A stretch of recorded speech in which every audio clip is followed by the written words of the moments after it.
Guys, ayan si Bon, no? Mamimigay siyang 1,000,000 piso. So, tingnan natin kung anong mangyari. Ayan, 1,000,000.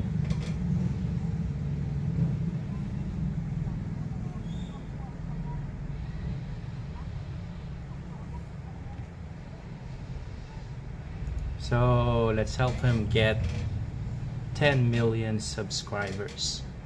So ako guys, pag na-hit niya yung goal na 10 million, tapos nanalo ako, 100,000 lang yung kukunin ko. 900,000, I'll divide it to all of you.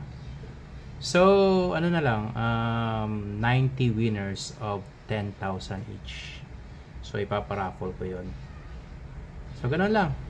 Parang ito yung Mr. Beast ng Pinas eh.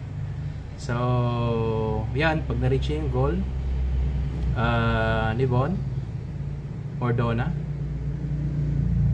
pag nanalo ako, 100,000 lang sa akin, 1 million, bibigay ko sa inyo 900,000. So paparaffle ko 90 person mananalo ng 10,000 each. Okay, so share nyo na guys yung video na to.